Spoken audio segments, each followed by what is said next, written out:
I sometimes mix up the order that I put letters in words. Generally, this just means I've misspelled a lot. Every now and again, though, my misspellings actually correctly spell another word altogether.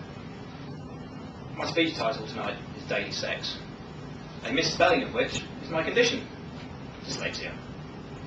Good evening, fellow Toastmasters, and most welcome guests. Tonight, I'm going to talk to you a little bit about what is dyslexia, my personal experiences with dyslexia, and what you, as an audience, can do to help those out there with dyslexia. So what is dyslexia? Well, the cause is not really known. It's something to do with the way the brain processes information and how it's dyslexic, it does it differently to everybody else.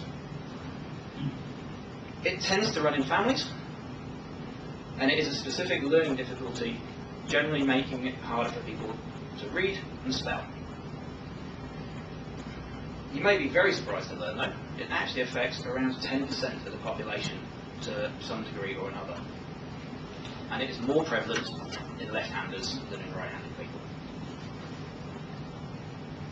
It doesn't discriminate, dyslexia. It has no social background, race, or education or intelligence. It is, however, lifelong for people who have it. There is no such cure as such. It's just the way you were born and the way it is. It varies in severity quite a lot from some people and other people not so much. And one of the reasons is it often occurs alongside other conditions. Dyspraxia, which is the development of motor function, and ADD, attention disorder deficit, will also sometimes complicate dyslexia. But as a result of different people's processing information and different people's conditions, some individuals will get different strengths and weaknesses as a result of dyslexia. So to try and, I suppose, illustrate this, I'll talk about my own personal experiences. All through my life, I have struggled with reading. I've always been a slightly slow reader. I'm not one of these people who sits there and gets the books and goes, finished, next one. I'm on page 3, do you mind? Wait another week. And I've never been able to spell. I've got a rough idea what the words are supposed to look like, and I can figure it out afterwards that I've never been a good speller. And at school, as a result, I always found I was very good at maths and I was very good at science. But if I needed to write an essay, I was stuffed. It was just not something I could do very well. Around the age of 8 or 9, I was diagnosed as being dyslexic. But unfortunately, most of the teachers didn't really recognise dyslexia as a condition. What they took dyslexia to mean was I was lazy and stupid, and treated me as such. So I kind of soldiered on. When I was about 15, I finally realised my teachers were right. Yep, I'm just done.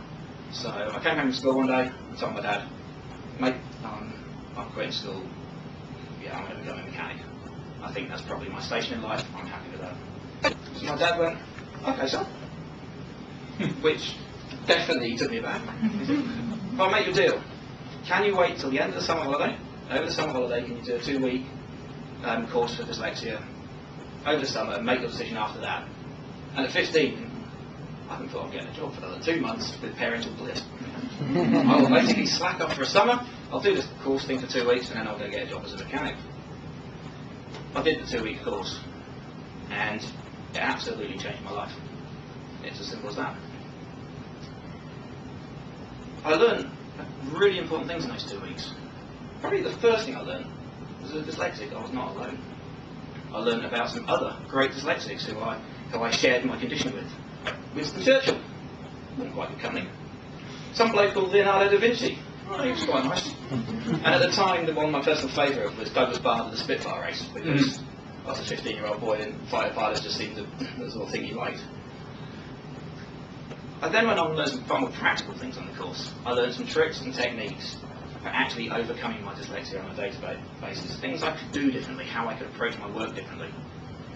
Some of those have disappeared now with modern computers. Have really made it a lot easier for me, but I learned some stuff at the time. I also learned that because my brain processes information differently, that gives me some strengths as well as the weaknesses. One of which was I'm generally got more creativity and innovative type thinking than a lot of people. Lateral thinking skills were very strong, and most importantly, the ability to problem solve was very high. which in my career has proved very, very useful. But the biggest thing I got was confidence.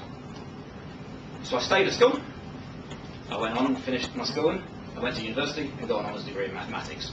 So I don't think I was particularly dumb, I think I was just held back a little bit. But I was really, the only reason I did that was for the help of my parents and my tutor. Had they not done that, I would have quit school at 15. So what can you, as people here, do to help anyone out there who you might know is dyslexic? The biggest thing is to help them get the support they need. Dyslexia is often used, and it still is today, as an excuse for stupidity and laziness. So therefore, getting over that and helping the people understand, especially if it coincides with something like ADD, the child basically has no chance at school these days. So try and help them get the support and structure they need. With computers, literacy intervention, the effects can be really minimised, as I know personally, and there's a lot of support for that. But most importantly, it's the lack of confidence, getting them over that lack of confidence. So I ask you as an audience, would you call Richard Branson, Walt Disney, Picasso, George Washington, Alexander Graham Bell, amongst others, lazy, stupid, or restricted by their dyslexia? So someone you know could be the next Branson, Churchill, or Da Vinci. All they need is some support and help to achieve their full potential. So in summary, I've told you a little bit about what is dyslexia, my own experiences with dyslexia, and hopefully just giving you some ideas about how you can help someone with dyslexia achieve their full potential. So to close, I'll finish with a joke. Did you hear about the dyslexic that went to the toga party dressed as a goat?